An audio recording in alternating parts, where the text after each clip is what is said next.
All right, everybody, welcome back. Today, we are going to be talking about standard RF1, which is interpreting tables for linear functions. Our objective today is that given a table, you will be able to find the slope and y-intercept of a line, and you will also be able to write the equation of that line in slope-intercept form and point-slope form.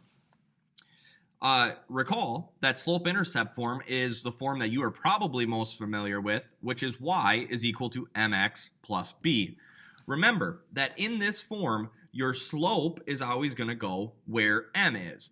Your slope takes the place of m. M is your slope. And your y-intercept is your b value. We'll talk about what your y-intercept is here in just a moment. Point slope form is a little bit more complicated, but one thing you should know is that if you can, you should use this one. It's really far more helpful, and with just a little bit of practice, it's actually easier. So first thing you should know, slope, m, is still going to go where m is. The new part to this one is this one doesn't have a spot for your y-intercept. Instead, this has two other spots for a point. This would be the y-coordinate from a point, and this would be the x-coordinate from a point. So as long as we know any point that the line goes through and its slope, we could then use point-slope form. Now, one thing we need to remember is how we actually get slope from a table. If you recall, slope is just the amount of change in y of 1 unit of x. Okay? It's also known as our rise over run. So when we had a graph, we were able to just sit there and look at it and say, oh, we go up 3 over 2. Our slope is 3 over 2. Oh, we went down 2 to the right, 6. Oh, our slope is a negative 2/6. Now, if you're just given a table, it's a little bit harder to find your slope, but it's still really doable. Now, I haven't put it on here yet for you, but this is how I like to think about slope. I think about it as the change in y over the change in x. And this is what I mean by that. As long as you have 2 points, so let's just pick points here. We're going to pick this point right here, and maybe let's pick this point right here. As long as you can pick a starting point, so our starting point always has to be, like, let's just say our starting point is going to be the top one here, right? So if this is our starting point, and this is our ending point, you just got to identify that right away. We just got to figure out our change in y. So if we were walking down the street, we had $8 in our pocket, and then we get to our destination and we find out that we only have $4 in our pocket. Well, what happened? Well, I lost $4 somewhere on my walk. So our change in y is a -4. Now, if I go to my x side over here, I started walking down the street, I had $1 in my pocket, I get to the store, I reach into my pocket, I find out I had $3 in my pocket. Well, what must have happened? Well, somewhere walking along, you found $2. So that would be a +2 down there. And essentially what you have here is your slope. Now, it's written as a fraction, so we know we want to reduce that. -4 over a +2. Well, 2 goes into 4 twice, so I could actually divide this, and I could make this into a -2. That would be my slope for this graph. And we were able to just get it from a table, which is kind of sweet. Now, looking over here at this other one, again, we're just going to pick a starting point and an ending point. So if this one is our start, and let's just make this bottom one our end. It doesn't really matter which one is your start and which one's your end. If we start with our y's, right, because our formula is the change in y over the change in x. That's what that little triangle means. It's delta. It's a Greek letter, and it means change. So starting at -8, I was walking down the street, and I ended up at -2. Okay, well, we got to be careful here when we think about this. If I started at -8, that means I owed somebody $8. And if I ended at -2, I only owe somebody -$2. That means I must have found $6 along the way. My y values increased by 6. So my change in y is a +6 then. If I go over to my x values started at 1. Where did they end? 4. How do you get from 1 to 4? Well, you went up by 3. Another way to say this would be to sit there and 6 divided by 3 would give me a +2. And really, it's simple as that. Again, this is your slope. Let's see how this all plays out when we actually start to look at lines here now. So here, we are being asked to write an equation, and that's in slope-intercept form right there. Or I'm sorry, point-slope form. And then we have slope-intercept form. And all the information we have to go off of is this graph. Now, one thing you need to know about is your y-intercept here. Your y-intercept is always going to happen where your line crosses the y-axis. Now, if you don't remember, the y-axis is that line that goes straight up and down here. So where does our line cross that? Well, it crosses right here. And they actually have that point labeled. This is the point 0,1. But since we cross at essentially y is equal to 1, and that's a positive 1, we can come over here and we can put a plus 1 here because that's our y-intercept. Now, aside from that, we still need to know our slope in order to write something in slope-intercept form, right? We're missing where the m is. We've already filled in the b right there, but now we need to find our slope, and that's what m represents. So, you'll recall that to find your slope, what you always need to do is you need to start at a point on the left, and you need to work to a point on the right. Once you've done that, looks like we need to go up 2, so we have a rise of 2, and we need to go over 3. So we have a slope of positive 2/3. Right? Slope's really easy to find if you have the graph. So coming over here, this would be 2/3. So y is equal to 2/3 x plus 1. Now let's try that trickier point slope form one, okay? Now, one thing to notice is you guys already found the slope here. We said that the slope was 2/3, and that's the thing about it is that's not going to change. So right here in this equation, I can put 2/3 in that same spot. Now, I'm going to drop down everything except for x1 and y1. Everything else dropped down. It did not change at this point. Now, if you remember, this is called point slope form. And the reason we call it is because you need two things to write it. You need to know the slope, which we already do, and you just need to know one point that that line goes through. So let's look over here. On our graph, we can actually identify 3 points that that line goes through. When you have 3 points that that line gets through or goes through, you get to pick which point to use. I'm going to choose the point 3, 3 up top. So if I chose that point, then all I need to do, 3, 3, I just need to take the x value for that point, which is right here, and I just need to put it right there. And then I just need to take the y value for that point, and I just need to put it right there. And at that point, you're done. So really, I don't know how much more difficult this point slope was than what slope intercept was over here. They feel very similar. Let's keep moving along here a little bit. So down here, now it looks like we got just a few more problems. And everything they give us a table to start with. And then they want us to find the y-intercept, slope-intercept, and point-slope equations of it. Here's how we're going to start this. You ready? These are just points. So what I can do is I can first come over here and start just by graphing points. So 5, 3 would be 5 on the x-coordinate and 3 on the y-coordinate. So we'd get that point right there. That's 5, 3. 6, 4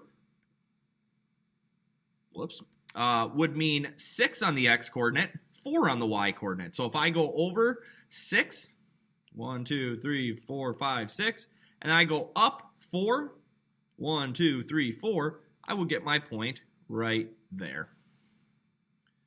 7, 5 would give us a point. So again, 1, 2, 3, 4, 5, 6, 7. 1, 2, 3, 4, 5 would give me that other point. And if you notice, 8, 6 would be off the graph. Okay, well, once I've gotten this far, then we can start to follow the pattern, right? There's a pattern that's happening here. And it looks like the next points in line would just be over here. And if I did all of this right, I could pull out a straight edge, a ruler, a piece of paper, anything, and I would be able to trace a line that should hit all of those points perfectly. And it's very important to be nice and neat here, ladies and gentlemen, when you're graphing lines. So, a couple things we're being asked. What is our slope? So, since we just learned a new way to find slope from a table, let's try to use that right now. Remember, when you do this, it's your change in y over your change in x. Looking at our y values, let's make one of them our starting point and one of them our ending point. If I start at 3 and I go to 4, what happens? Well, I went up 1. So that would mean my change in y was a positive 1. If I go to my x, it looks like I also went plus 1. I started at 5 and I ended at 6. So I could put a 1 up here, and we know 1 over 1 is just 1. And that's our slope. So over here we can come and write our slope as just 1. Looking over at the y-intercept of this, remember, the y-intercept is going to happen when your line crosses the y-axis. So where do these two cross one another? It looks like they cross right here at this point. Now, since that point is at -2, right, because this would be -1, this would be -2, -2 is going to be our y-intercept. So, coming over here, now we got some information we can plug in. For our slope-intercept equation, it's going to be y is equal to, this is where we get to put our slope in, since we're at the m. Our m is just 1. Then the x is going to follow. It's always y is equal to a number, x. And then, since our y-intercept is a -2 here, we can say one of two things. We can either say plus a -2, or we could also say, I'll write it again, y is equal to 1x, and then we could also say y or -2, right? So we can either say plus a -2, or we can just say -2. Either one of those is okay for your slope-intercept equation.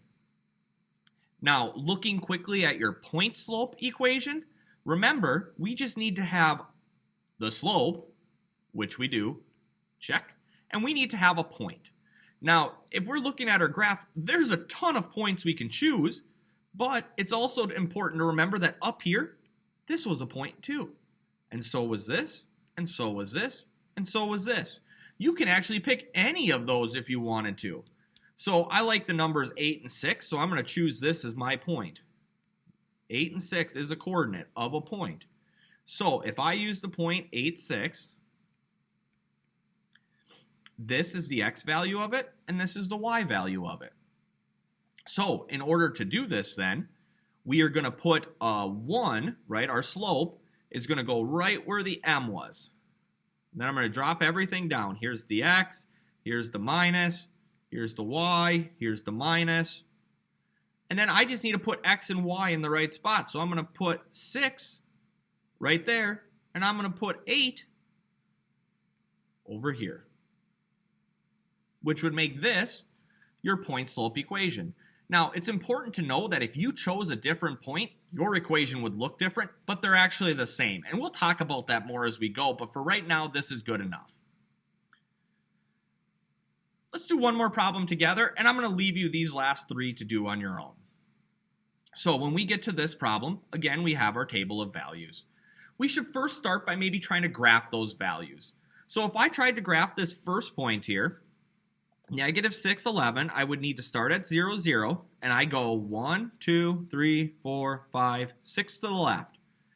Once I get there, now I need to go 11 up. 1, 2, 3, 4, 5, 6, 7. Uh-oh, we ran out of graph spot. So this point is not graphable for us. It doesn't mean that the line's not going to hit it. It just means it's not going to show up on our graph. Now if we go look at the next one, -4, 7. So that means 4 to the left. 1, 2, 3, 4. Up 7. 1, 2, 3, 4, 5, 6, 7. Awesome. That one lands on our graph, so we want to sit there and put it there. Now if I go to negative 1, 1, the next point in the line, negative 1, 1 means 1 to the left and 1 up. We'll get a point right here. And last but not least, 3, negative 7 means 3 to the right. 1, 2, 3. And then down 7. 1, 2, 3, 4, 5, 6, 7. So we're all the way down there. Now, if I take a nice straight line, I should be able to connect all of those perfectly. Again, neatness matters here, kids. I want to see those lines very straight. Now, we need to also identify a couple of things. So first thing they asked us to identify was our slope. Again, I like to grab the slope from the table if I can. So let's do our change in y over our change in x. If this is my start and this is my ending point, I started at 11 and I ended at 7. Well, that means I went down 4. So my change in y would be a negative 4. Now, looking at my x values, if I started at negative 6 and I ended at a negative 4, you got to think backwards here. Remember, negative 6 to negative 4, if you think about your number line, negative 6 might be here. Negative 4 would be here. So we really went plus 1, plus 1. We really went plus 2 to get there. So I would say that my change in x was a positive 2. Now, since this is a fraction, we should always reduce it. Sometimes we'll be able to, other times we won't. Negative 4 divided by a positive 2 would be a negative 2. Once we know what our slope is, we can write that right over here. It looks like the next thing we were asked for was our y-intercept. Remember, the easiest way to get your y-intercept is often just to look at your graph. So looking at your graph, I want to figure out where does my line cross this vertical line, the y-axis here. And it looks like, if I zoom in close, it looks like we go through right there. And remember, that would happen when y was a negative 1. So, coming back over here, we could say that our y-intercept is a minus 1. Once we have those two pieces of information, we can do slope-intercept equation here. So we just want to take our information and plug it in. Our slope, we know, was a negative 2, so I will put that right there. Our y-intercept was a minus 1, so I can either say plus a minus 1, or I can also just say minus 1. I like that one better. And then it's going to, of course, be y equals, right? So I have y is equal to a negative 2x minus 1. And you've written the equation of that line. Great job. Last thing you got to do on this problem, since we're done here, is do point-slope equation. And in order to write the point-slope equation of this, you just need to find one point that that line goes through. And again, if you look at your table, we have a variety of points that this line goes through. For example, I'm going to choose this to be my point. So if I just rewrite my point over here, negative 1, 1, we know that the negative 1 is the x value because it came first. And we know that the y, or the other 1, is the y value because it came second. Coming over here, we're just going to drop down everything except for anything that is red right now. At this point, now we just want to plug in. So we know that our slope was a negative 2, so that's going to go right where our slope is supposed to go, negative 2. You knew that your x value was a negative 1, so over here I'm going to put minus 1, or negative 1 right there. And last but not least, you knew your y value was a positive 1, so that's going to go right there. Now, looking at this quickly, I think I noticed one thing. Over here, I have two negatives. And we know what happens with two negatives. Anytime I get two negatives, we know those always make a positive. So we can simplify this more by turning those into a positive, which would mean our final point slope equation would be y minus 1 is equal to a negative 2 times x plus 1. And that's it. I mean, it's really that easy, ladies and gentlemen. I hope you're finding it easy. If you're not finding it easy, make sure you're reaching out because I am always here to help, as you know. There are 3 more problems down there. If you want to do those for more practice, I think that's a great idea. If you have questions, please make sure you're reaching out. I am always here to help you. Have a great day. Thank you for watching.